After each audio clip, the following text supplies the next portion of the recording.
So let's go ahead and introduce our speaker today. This is Chris Moran. We are very lucky to have him here. He's been a great partner here at Stanford for our work in defense entrepreneurship and policy discussions.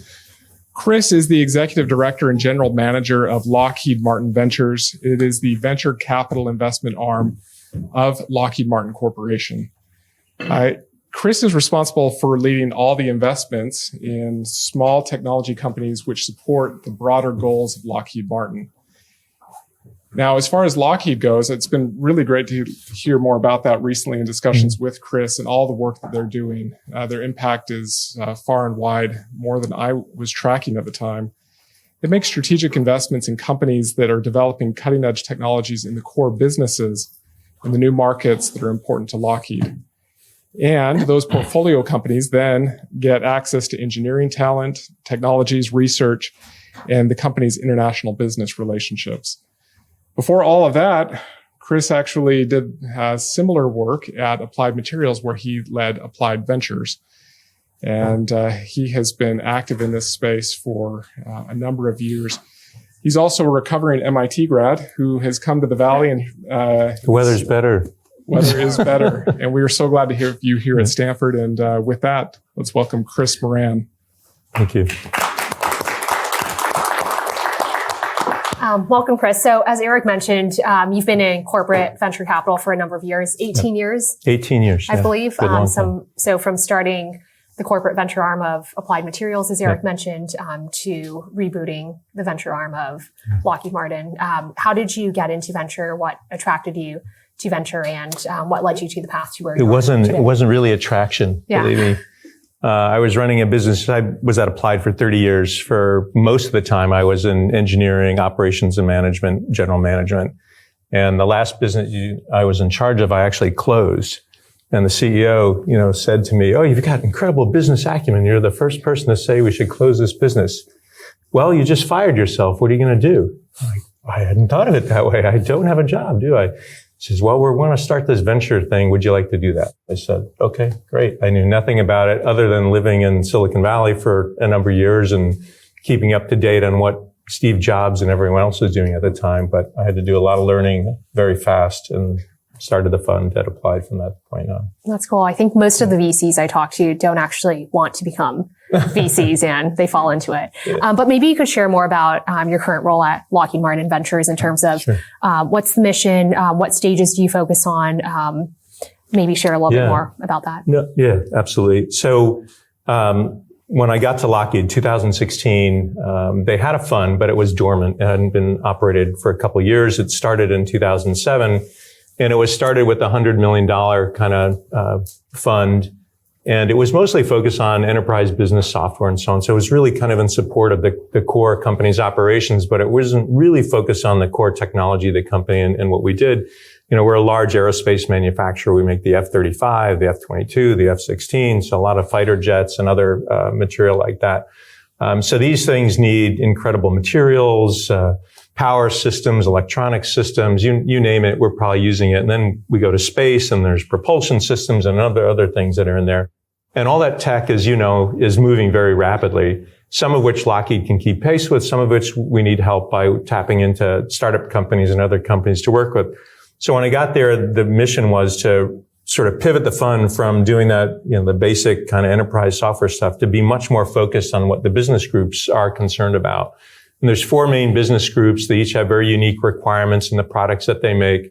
So we set up a very regular, a monthly cadence of meeting with key people in the business units to understand what their key needs were, what their strategies were, how we could best fit. And then we tried to position the venture group. Turned out to work out pretty well because you guys know what the horizons are. Horizon 1 is the annual operating plan, right? Everyone knows what that is. Horizon 2 in Lockheed speak is the long range plan, which is 3 years. That's not very long range, but it's 3 years. And what we find is that the business units are basically blind at 3 years and a day. So anything is happening 3 years and a day, they don't know about it. And most venture companies take about 3 years to mature. So it turns out what we work on, the companies work with, slot beautifully in between the long-range plan of the company and even the longer-range plan of the company. So if we look at venture company maturation in a 3 to 5 year window, these things are sliding into the the planning environment as we go, as the couple years pass through our investment. So it turns out to work really well as sort of feed material for the longer range plan and incorporating into bigger programs with the company. So that's how we positioned it. What people don't know or don't see is that takes a lot of work. The team is constantly engaged with the business units, trying to understand what they need, what they do, what programs they're working on, what products they're doing, what purchase orders they're going to place, about half our time.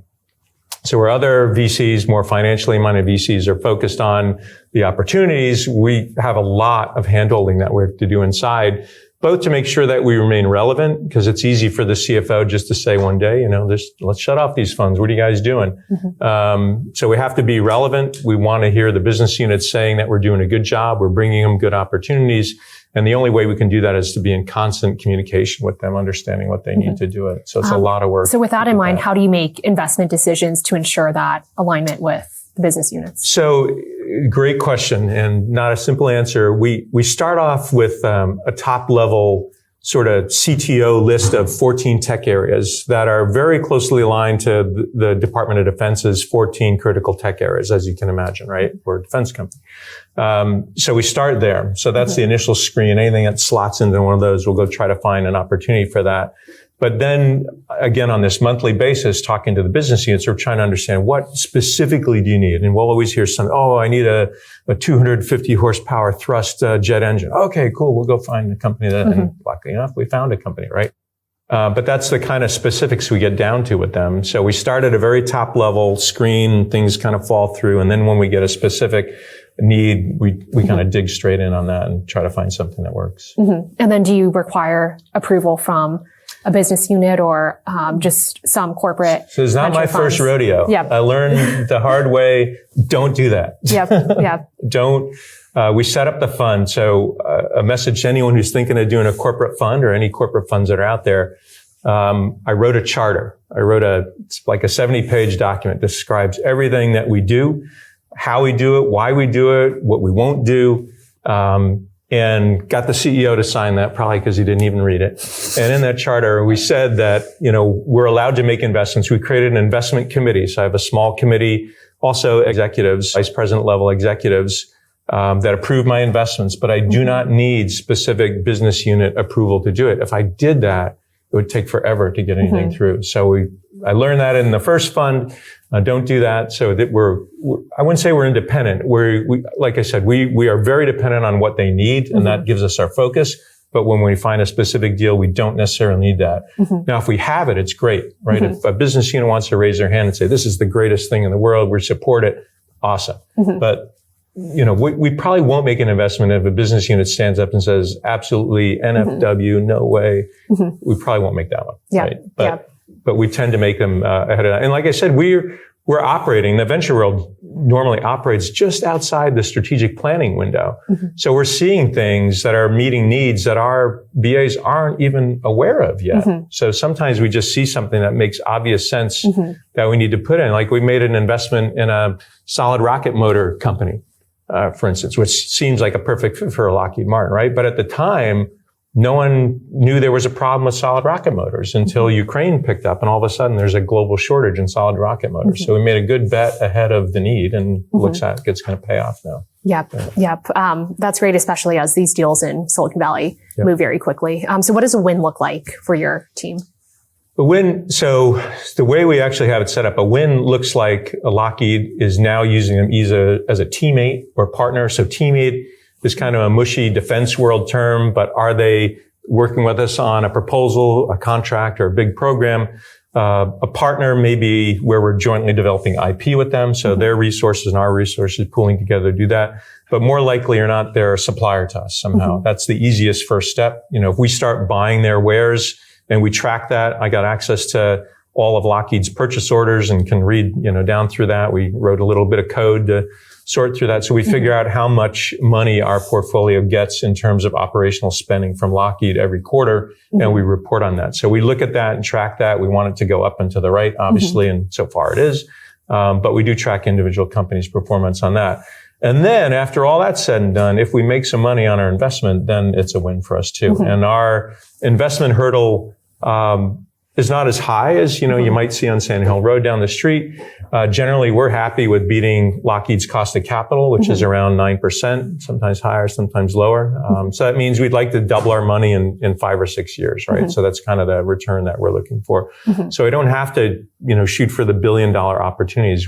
I just want to not be the worst performing P&L on my CFO's, P&L. Yeah. Right? So I want to be able to beat the cost of cash that the treasurer invests for the company is basically what I'm trying to do. If I do that, I'm good.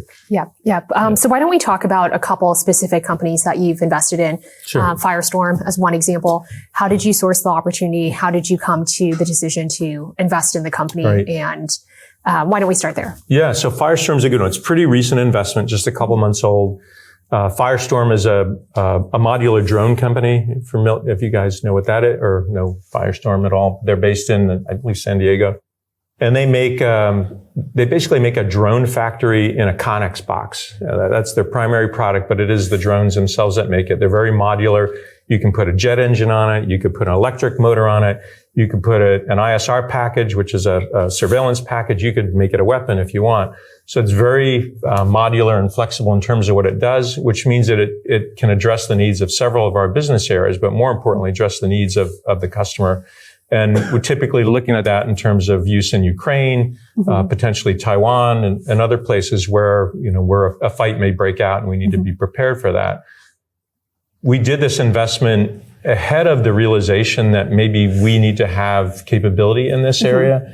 Lockheed makes some major weapon systems that are in use in Ukraine right now. But what we're finding at a dinner with General Rainey a few months ago, he's the head of the Army Futures Command. He said, that a Gimler's round, which is the weapon system that we sell, is $200,000 a shot, literally. It can buy a lot of drones for $200,000. So it became incumbent upon us to figure out how do we augment the systems that we provide today with other opportunities. So hence Firestorm. We looked at, my gosh, there must be 1,000 drone companies. And I think the combination of this modularity, the field buildable units that they had, the low cost that they were targeting, seemed to be a good fit for what we could do and complementary to our tech and seemed like a good fit. And now I just heard this morning that 2 of our business groups are trying to create an RFP with Firestorm for a government contract. That's right great. now. Maybe we could talk about another investment. Crossbow. That's the solid rocket motor company. So that, like I said, we sourced that a couple years ago, and Lockheed at the time was trying to buy AJRD, Aerojet Rocketdyne, which ultimately went to L3 Harris. And we were prevented from buying that by the FTC. They said, they're not going to allow these vertical combinations anymore, so they wouldn't let us buy them. But at the time, we had already seen that there was a shortage of solid rocket motors for a variety of systems, whether it's spacecraft or missile systems or other systems. There were just not enough suppliers for it. There really was AGRD and Orbital ATK, which was bought by Northrop Grumman. So those were the 2 main U.S. suppliers and nobody else. And then Ukraine happened, and all of a sudden demand for these things went way up and nobody could get anything. And so we realized that we needed to go find other companies to get into this space. And we were not the first investor. We were, I think, the 3rd investor in Crossbow. But they've built out a pretty good capability. They won a major contract called CPS, which is the Conventional Prompt Strike, was actually a large 35-inch rocket motor for the Navy. We're excited about where these guys are and how they're doing. So we look at them as immediately being a supplier once their stuff is qualified to use. And then I think Teran Orbital, So this interesting case in disruption. So Teran Orbital is a small satellite manufacturer. They claim actually inventing the CubeSat. In fact, their first CubeSat is now in the Smithsonian. I was there for the induction for that. So they may have some claim to that. But in any case, what they did or what they enabled is the rapid design and production of these small satellites. And a CubeSat could either be 1U, which is about 10 centimeters a side, and they can go all the way up to 16U and still be called small, which is fairly large. Now we're talking over a meter on a side. But what they are able to do is create a process, sort of a mass customization process to build these things at scale and at cost. And when we did the investment, this is one of our earliest investments, almost 8 years ago. It was like my third investment, I think, when I was at Lockheed. SpaceX had just won some government contracts, and that created a whole bunch of other space startups. But what the government started to do at that time was disaggregate large satellites. So Lockheed is the franchise owner of GPS. Thank you very much. All of you use GPS every day. Lockheed put up all those satellites. GPS-3 is our franchise. But we have several other franchises, all in massive satellites. So GPS satellite is over 2,000 kilograms. It's basically the size of a school bus. The thing is massive, right? But according to General Hyten, they're big targets, right? There's 27 of them. It only takes somebody to knock 3 of them out to disable GPS in that part of the globe. So they're not as resilient as they'd like. So the government is interested in building much more numerous, much more resilient assets. And so that caught Lockheed a little off guard. But since we made this investment, we've won 2 major contracts, $1 billion each with Teran Orbital. That has allowed us to, perform in that new disaggregated area where we weren't able to do that before. Yeah. Maybe you could share a little bit more about post-investment. What is the engagement with your portfolio companies look like? It's pretty much every day. We built out the team. When I joined, we had 2 people. Now we've got a team of 12. So we have 4 investing staff. We have 4 folks that support the investors. And then we have 4 people that work 100% on post-investment. We call integration or transition. And transition, nominally looks like, one is we have a small amount of money separate from the investment dollars that allows us to create projects with the companies. If you're familiar with Incutel and how they operate, we sort of copied what they were doing with work programs. So we create work programs with these companies, which is a way for the business group to get engaged, meet the folks on the other side, get familiar with the tech, maybe deploy it in some ways, or at least test it in some way. And then we try very hard now to get that tech onto a contract with the business group to do that. And that can take many, many forms. So we hold probably every week, we hold what's called a lunch and learn. So it's a Zoom-based meeting. You probably have heard of these things before, but we're generally getting 200, 250 people from across the company on these calls. So this is where the portfolio company presents their tech to a wide range of folks in Lockheed, all manner of folks from Lockheed fellows down to engineering staff, but in all the business units. And that generally generates tons of follow-up, right? Which then we track through and we try to make the connections for that. We hold an annual demo day. So we bring probably a third of our portfolio in every year to a central location. And then we have executive leaders come in and meet the company they present. You've been to demo days or heard about them. We run our own internal for that. That's every year we do that. And then it's just constant in those monthly meetings that I said. We're constantly, raising the names of these companies with folks. If we hear something that, yes, we know this company over here. We did this, and we try to connect the dots. So we're sort of like super connectors within the company to get that to happen. Yeah, that's great. That's great. So Silicon Valley companies, we often talk about disrupting existing ecosystems and markets. How does your venture arm think about disruption, considering that Lockheed's a established part of the defense industry? Yeah, we're not immune to disruption. Like we just talked about satellites. Small satellites was a disruption to big ones, right? Just like I keep going back to Christensen's innovator's dilemma, right? The big satellite, the extraordinary satellite with all the bells and whistles, that's what everyone wants. And then along comes this little one that can do, a fraction of what it can do, but it's cheap and resilient. And all of a sudden it replaces them or complements them to a degree. So that's happened in satellites. We talked about Firestorm and what's happening with missile systems, right? If a single round costs $200,000 and I can buy 1,000 drones for that amount, there's going to be some trade-off there, right? There's going to be some realignment of priorities as a result of that. In aerospace, it's a little bit harder. And the folks that make jets are still a little bit immune to attack because it's just so expensive. I mean, we're talking $5-10 billion to field an aircraft. And even that's outside the range of startups, even though many are trying to do that. But it's a big bite to do that. So that's not work. And then RMS, it's the Rotary Mission Systems Groups, basically Sikorsky helicopters. And, for years and years, I was telling them, there's all these electric vertical takeoff companies out there. Aren't you interested in that? And they say, no, those are toys.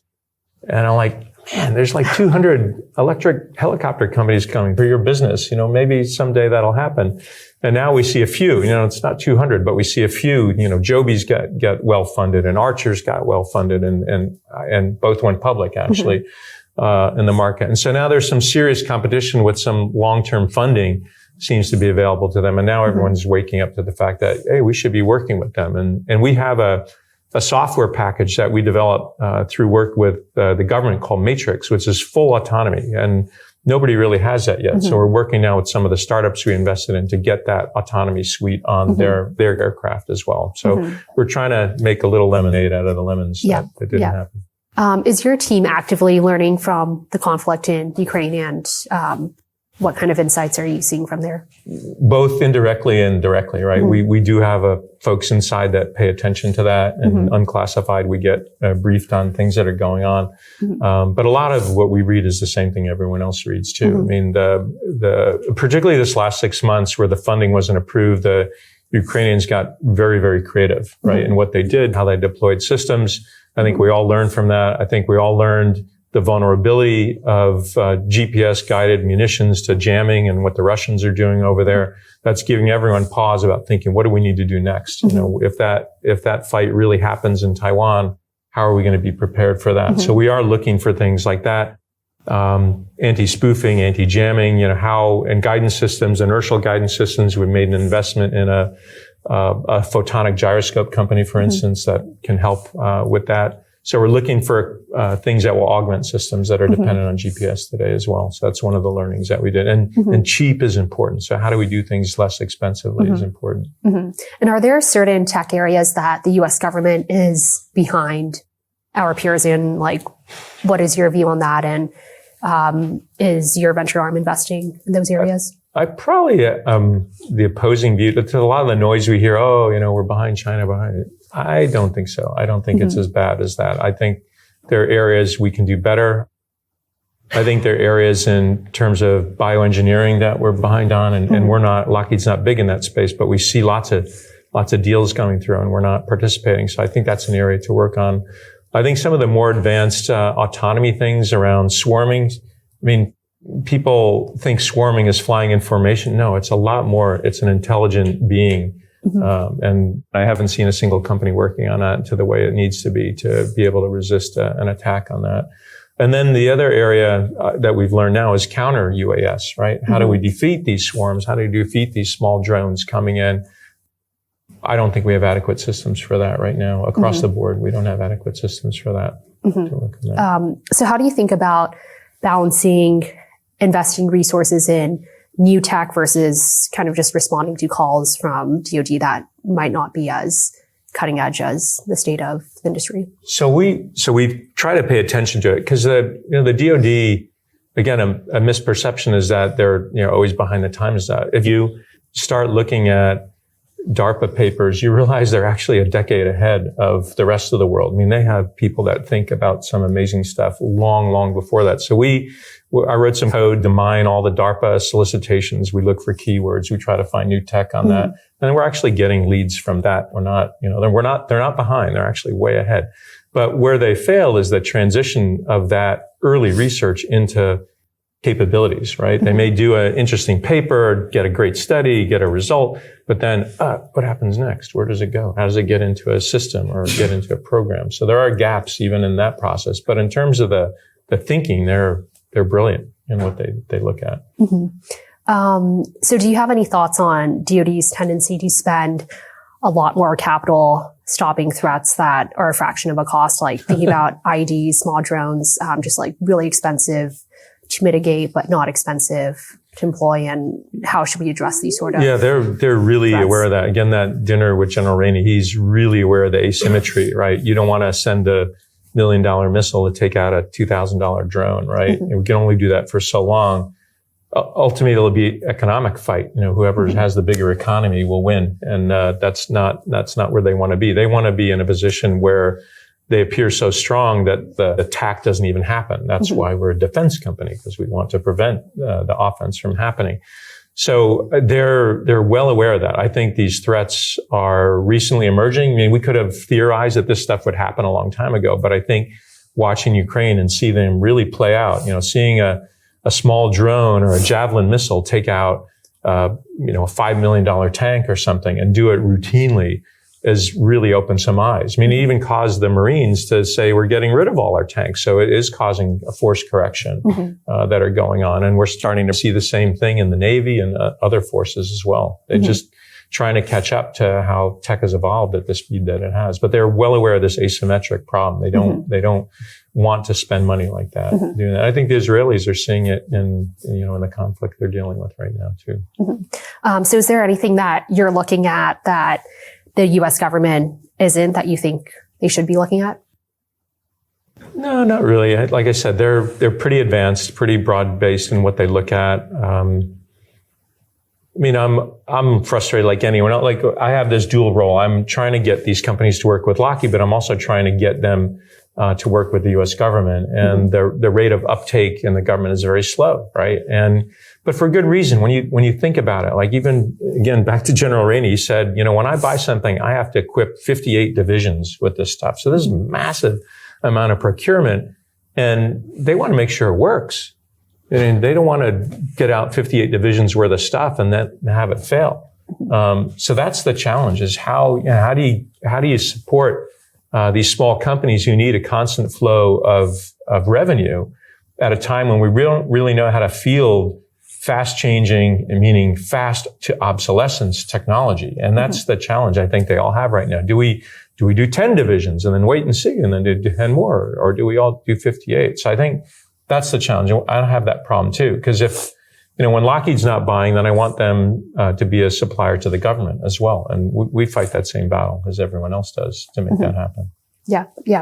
So what advice do you have for the next generation of founders in the room, and especially folks looking to work at the intersection of technology innovation and government? Yeah, so I'm a corporate venture capitalist, and a lot of my friends over on Sand Hill Road don't like us. So just so that you know that. They generally give you advice not to work with us early in their life. You've co-invested in 2 companies with one of my colleagues. Yeah, so. But I honestly think that is rather, inane and, simple advice. I think what you really need to do as a founder, when you're out soliciting money from an investor, you're actually should be doing 2 things. Think of 2 things. You're not only trying to get their money, you're interviewing them. You want to understand why are they investing in me? Why did they decide to write me that check? And that is never more important than with a corporate investor, because I'm a strategic investor. So ask me, what's your strategy? Why are you investing in me? And if they're aligned, it's going to be great. You're going to get access to, we have 125,000 employees, 70,000 engineers. 1,000 of them are top technical talent, probably in the world in the areas they work on. You'll get access to that. So not bad, right? But if we're not aligned, and we want to take you that way and you want to go that way, probably not a good fit. You probably shouldn't take our money. So interview your investor as well. And every corporate's not the same. We tend to be painted with one brush from Sand Hill Road. We're not. We're all different. Every company you meet is going to have a different strategy. Some are going to lean much more to financial. We're kind of right of center on financial versus strategic. So we're a little bit more strategic than financial. Just make sure you know what that company is about. So interview them. What is your strategy? Why are you investing in us? And try to understand why that is. And even with financial VCs, you ought to ask what that. What's your expectation? I hear, I want you to be $1 billion in 2 years. Whoa, is that even possible? Because you're going to get those kind of pressures to do it. So I wouldn't, I think it's just a bias to not have corporates in the mix early on. But again, not for everybody, but don't just exclude this group of folks just because somebody said to exclude them. I think you use your own wits about you, find out what their strategy is. And if it's aligned well with what you're doing, then it could be a really great relationship and you could benefit greatly from it. Mm-hmm. So maybe final question, since I think as investors, we always think about the value add that we can provide to founders. Mm-hmm. Maybe in 2 sentences, what do you think the value add that Lockheed Martin Ventures provides to founders, can provide to founders? Well, yeah, hopefully we've talked about a lot of it. So beyond the money, that we provide as investor, and we tend to stay with the companies for a number of rounds. So we're not a one and done kind of investor. We want the company to succeed. I tell people, if you take our money, all of a sudden I work for you. It's the weirdest thing. I pay you and I work for you. So once we're invested, and we really take that to heart, we are invested. We will get your name in front of everybody who is even remotely interested in that technology, and Lockheed and any government person that we walk in front of that we are aware that needs that kind of technology. So we will work tirelessly to promote you within the company and without the company to do that. And like I said, we have a little bit of money available to create activities, and aside from the investment, to create activities within the company.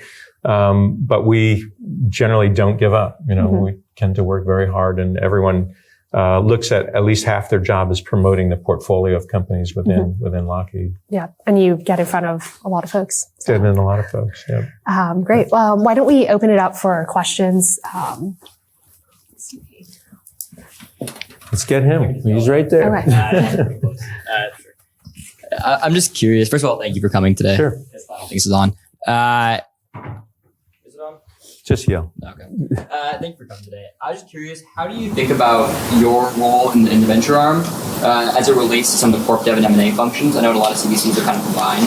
How do you think about that relationship? So he's asking, how do we look at our relationship versus corp dev and some of the other groups? So it's a great question. We work very hard to actually have a continuum of capabilities. So I work on the earliest stage activities, right? So we're doing seed to Series A, Series B for our first check, right? We'll do other checks after that. But for the first check, we like to be early in that. We created a group in December that's called LM Evolve, which is, I guess in business school terms, it would be a growth equity group, kind of like private equity. So they're looking at growth stage investing, and very few of our companies are going to pass through to that look like they're both strategically relevant to Lockheed but also growing, and they have additional capital available for that. And then corp dev, the traditional corp dev is JVs and M&A, right? The structured relationships, JVs and M&As, and some of the growth capital things will migrate to that. Not too many. Lockheed's been doing venture since 2007. I think we've invested in 95 different companies over that time. We haven't bought any. So I don't know, maybe that's a bad indictment. I haven't made anything attractive enough, but generally, we're trying to build up the defense industrial base. So buying them and, making them part of us doesn't necessarily do that. So creating a strong supplier is really kind of number one for us. Good. Anything else? I can also just yell. Obviously, Anduril has been going on a buying spree, acquiring quite a few companies, and now they've won the one of the two finalists for the CCA program. How does that impact your engagement with the industry? In terms of a lot of small companies, particularly in the defense tech world, will say we want to be the Anduril for missiles or Anduril for EW, but it looks like Anduril wants to be the Anduril for everything. Right. How is that impacting your job? Good for them, right? Honestly, good for them. Of all the companies that I've seen, they're a purpose-built defense company, right? And there are not a lot of those. A lot of them are what we call dual use, meaning they have a commercial side, and those folks are really focused entirely on defense. And again, I spent 30 years in semiconductors, so I'm mostly commercial. So coming over here, a lot of this was foreign to me. But I just realized the way government procurement works out is very odd, right? And it's lumpy and, as you know, politically motivated. And so you may have a contract one year and then all of a sudden it's half the size the next year and then it's triple the size the next year. So how do you build a company on that? So the only way to do that is what Anduril is doing is buy a bunch of product lines, and so that they're all counter-cyclical, right? So underlying that, you've got this kind of norm business level. So they're doing the right thing. Any company who's got one product and dependent on that, you hear this term Valley of Death and other things. Yeah, you're going to see wild cycles. And unless you have great investors who are supporting you through those down periods, you're probably going to go out of business. But Anduril's trying to, create multiple cycles with different business. So I think it's good. I still think, so I saw Palmer at a conference in Palm Springs a couple months ago. And those guys always give me a hard time, and I always give them a hard time. But I said to Palmer, Palmer, who do you think is Lockheed's biggest supplier? And he had He had no idea. So I said, it's Northrop. Like, whoa. I said, we're going to be working together someday. If you really are going to be a prime, we're all going to be working together because that's the way the government contracts work. So I think, the more the merrier. They're going to bring a whole bunch of suite of new capabilities to the defense industrial base that everyone will benefit from. So I think it's good.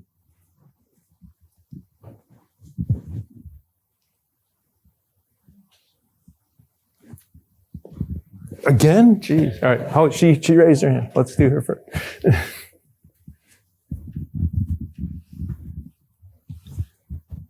Hi, thank you for being here. My question was that how do you think about your investment into AI compute? With a lot of investments you have made, the compute capacity or the compute costs are becoming a big bottleneck to how we scale AI. Yeah. Do you pursue that as an investment thesis? And how do you think about it for all of the other investments in AI that you've already made? Yeah, it's a great question. Our interests in AI are both broad, like everyone's, and very narrow in terms of edge processing. So we've done a couple investments in edge AI compute, more inference engine type things, because some of the platforms are small and don't have a lot of power, and they need to do things very quickly at the edge. So that's one bracket of things that we look at. On the large size, we're partnered with NVIDIA. You're in NVIDIA's building here. So Jensen speaks often at meetings that we have, and we work with them. I mean, why not go to the best, right, to do that? So probably not the domain of my world to do that. The dollars are big. The companies are maturing at that point, but we are looking consistently along the edge at things that will work in that area. Have you focused your energy anywhere into the space of quantum computing or things like that? Yeah, we have actually 3 quantum investments. We did D-Wave years ago, long before I was there, atom computing, and what's the third one? IonQ. So 3 different modes, 3 different modalities. I think, again, I'm using a semiconductor paradigm. I think ultimately who's going to win in that space, who can make a qubit cheaper than anyone else, the same way that happened in the semi world. The jury's still out on where that's going to be. I think IonQ is reasonably far ahead at this point, but we'll see. Atom's got, with their neutral ion computing, has potential to have much less error and a leg up on the other folks. But there's new tech out there too. We've seen photonic computings and we haven't invested in those. So those are the 3 bets that we took right now to do that. I think Lockheed bought a D-Wave machine 15 years ago, and we run the quantum computing center at USC with them. So we've been deep into quantum for a long, long time. Yep. Way in the back. Sir, thank you for being here. A question related to your earlier comment regarding how government is leading in terms of the thinking, but failing to transition that from early research presumably into industry. What would you like to see from government to make that step? Because frequently we hear about the valley of death being later on the industrial side, than here maybe going from early stage R&D to actually, being a company that you'd be looking at to fund. Yeah, I've said this many, many times in other forums. The government does not look like a market. And it needs to look more like a market. It needs to look like a consistent series of requirements and buying patterns that will allow capital to flow. I mean, it's not. It's very inconsistent in the way it makes decisions. And I think that defeats some of those early tech because they don't see the demand signal from the government at that point. And I think that's where the gap really lies. And there's an expert on this over here. This guy in the front, he knows all this stuff. He taught me everything I know. So, But that's the biggest problem I see is why would capital flow to something where the customer is unsure whether they want to buy it or not? That would never happen in the commercial space, right? In fact, a lot of the diligence that a venture capitalist will do is on the market, on the customer, talk to customers. Why are you buying this? What makes sense? How much are you going to buy? I actually went to the NGA, the National Geospatial Organization. We were looking at SAR companies, and I was trying to figure out, what's the market for SAR?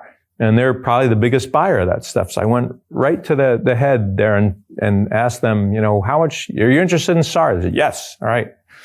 Will you buy SAR? Yes. How much will you buy? Can't tell you. How much will you pay? Can't tell you. I'm like, and you want me to invest in this constellation, right? Yes. I'm like, what? How? I mean, so that's kind of the scenario that we have on a lot of stuff like that. We just have no idea. So even we're perplexed by that stuff too. You can see the need, you can map out the mission space where it's going to fit in there, but then the dollars don't arrive, the spec doesn't show up, the money, so it's very hard. It's hard to work in this area.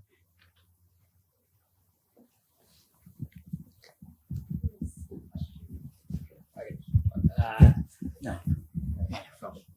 All right, I'll go with the mic.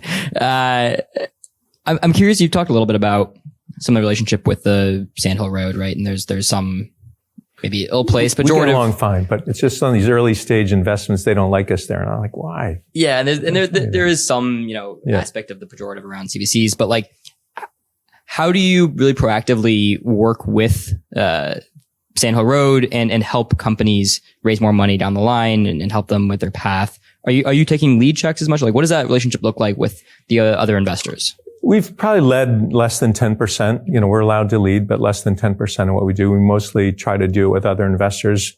For reasons of you want that other perspective, right? You want somebody who's gone through diligence, and everyone will look at the elephant the same way and that's a horse, that's a camel, So we want to hear that perspective and make sure we're making the right decision. So it's good to invest with others, and financially minded folks are great to bring in, at that point we're trying to do it. We are, when I was looking at the data a couple of weeks ago, about a third of the things that we actually invest are referred by other VCs. So we're brought into a lot of deals. And as I mentioned, we've got some of the top technical talent in the world on areas around defense tech, aerospace, and space, right? You can't, if we're doing a radar deal, I'll bring the guy who did Aegis. You guys know what Aegis is? That's that massive radar on destroyers that checks ballistic. We'll bring that person to the meeting. We hardly get a word in at that point because the people go into some kind of radar talk, and I never hear anything else anymore. But we'll bring those people. We'll bring the skunk works to a meeting if we're talking about a jet engine or an aerostructure. We'll bring Robert Lightfoot, who used to run NASA, to a meeting to talk about, a space platform or something like that. So tell me which VCs can do that, right? We can do that routinely. We have that kind of access to bring down. So they bring us in because they want us to help them with diligence, usually, on some of the things that they're looking at. Back there. Given sort of the only other alternative, I guess, to dual use is looking abroad to allies and other militaries, how do you think about that path for startups being able to serve U.S. militaries? Oh, it's an excellent question, and one, again, that I put forth every time I'm in front of a government official. And I think you're probably aware of this program called AUKUS, right, which is Australia, U.S., and UK, which is starting to open up a channel to allow tech to flow more freely between them. So you're exactly right. So it actually is the other way around. So if we see like a small but really good defense tech company in Australia, today there may be rules on export controls or ITAR or whatever that prevents that from being used in the United States. But if AUKUS opens up that channel, then all of a sudden the U.S. market becomes available to them, and all of a sudden it's a big opportunity, like we talked about, as opposed to only selling into the Australian market. So I've heard now that these channels are opening up, that things are starting to break free, allowing that to happen. So there may be, in the very near future, free flow of technology between at least those three countries and Canada too. I mean, can't exclude Canada out of that. So opening that up, that opens up a bigger market. The other opportunity is NATO. NATO has an investment fund now too, and they're trying to get that tech to be used amongst the now 32 allied nations in NATO to do that. We've yet to see that happen. The fund is brand new, so hopefully they're able to do that, but that's another channel to get that to happen. But you're exactly right. If you can't sell here or your home country is too small, if you can sell abroad with the right controls in place, then that's a great way to do this as well. Yep. Sure. Yeah. So SpaceX obviously really disrupted United Launch Alliance, which was a joint venture between Boeing and Lockheed Martin. What do you think went wrong? And what do you think, like, what could have Lockheed Martin done to build a better space platform, right? And like, what do you think your role is in helping prevent a SpaceX from disrupting Lockheed Martin now?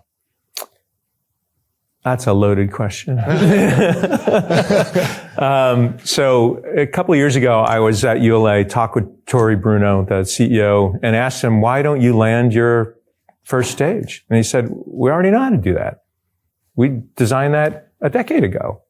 The government didn't want to pay for it. So we never deployed it. So it's not like everything's that innovative that SpaceX is doing.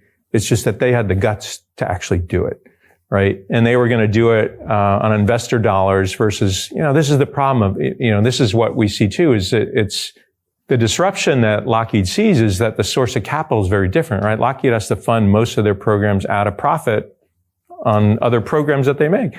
Whereas a lot of startups are funding it based on investor interest in the tech to make it go. So it's a little bit unfair in that way. We were joking the other, when the first Starship went up and blew up, we're like, oh my God, that blew up. And then the news articles kept coming out saying how SpaceX viewed that as a big success. And we're like, wow, if we blew up a ULA rocket, we'd be shut down. Everything would be off. There'd be congressional reviews, on it. So it's two different worlds. I mean, it's hard to make that comparison. It's easy when you stand back and look at that, but you're operating in two entirely different worlds. The government contracting world and then sort of the venture fueled world of where risk is acceptable and failure is okay, as opposed to the world where failure really is not okay. I mean, they don't want anything to fail. So there are constraints that you have to deal with in that space.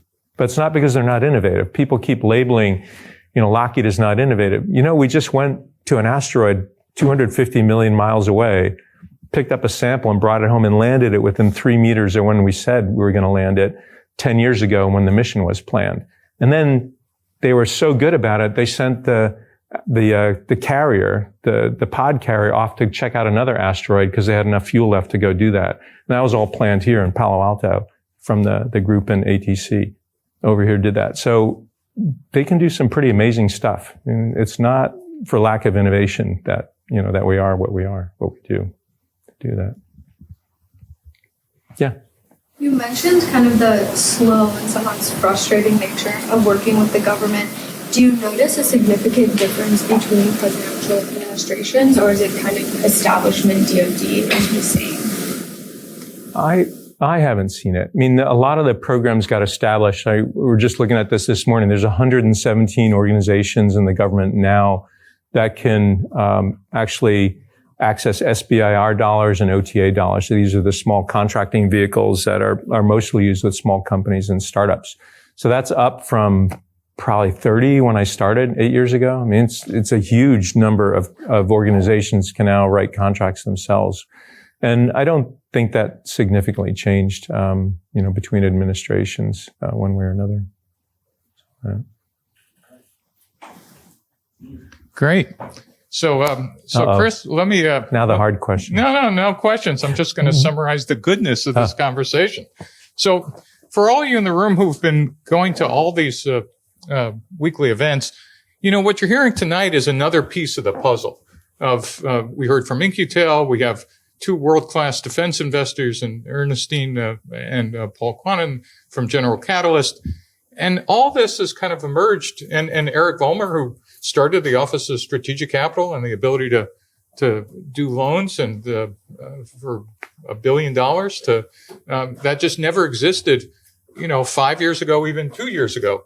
And you're all recipients of an ecosystem that is just emerging and emerging at scale. And it's there for all of you. Now, Lockheed is a critical part of it. And I would say this when Chris wasn't here, probably the most innovative prime contractor, I would say, for dealing with startups. Certainly better than the ones that kind of you would know, Boeing, Raytheon, or RTX, et cetera. But the problem, as some of you mentioned, is the impedance mismatch between that creative side of funding and the way the government deals with buying things. It turns out the government still starts with requirements. And a requirement says, I not only know the problem, I know the solution. So here's the spec, give it to me. And that makes all the sense in the world when you could predict the technology, the threats, the whatever. And that tends to work with how they're organized, which are around program executive officers called PEOs, who manage existing sustaining programs. And they do what are called Great Horizon 1 and 2 innovations. Yeah. Gee, how do I make my existing product better? We mentioned Aegis. How do I make the radar a little better, et cetera? Or how do I disconnect Aegis from the platform and put Aegis in a box? That's Horizon 2 innovation. But to see, again, to make a pun, over the horizon 3, the things that you mentioned that are not a requirement, but you guys see. That's a real problem in trying to convince a Defense Department who there aren't dumb people, but they don't have a process to do that. And Chris, I'm sure, deals with that internally as well as, gee, your organization is designed to fulfill requirements, and every once in a while might come up with an unsolicited proposal that comes from some innovation you do. So my suggestion to all of you is at the end of this quarter, back up a bit, and hopefully we could summarize all the pieces you've heard, and then back to you, try to understand what's going on in the Defense Department as a customer. And then you'll understand is how do you fit in? Do you want to be a defense-only supplier? Boy, you ought to understand it's not about your shiny object. It's about understanding how the DoD buys, what your go-to-market strategy will be, or else you'll be a kind of funded shiny object that goes out of business. Or you'll be a partner with Lockheed who will help you understand how that system works, or through Paul Kwan of General Catalyst, who are experts at understanding how do you sell to the Department of Defense. Does that make sense to all of you? And again, what you heard tonight is, as I said, I think the best practices of a corporate venture capitalist in the defense arena, and Chris is kind of a double threat, because as he said, the part I would not pass up is he spent 30 years in the commercial space, understanding how to sell to and build ecosystems for commercial companies, and now doing it again for defense. So Chris, thank you very much. I thought incredibly insightful. We keep running into each other at almost every good meeting, and I learned everything he thinks he learns from me. I actually copy from him. So thanks again, Chris. Thank you. All right. Very good.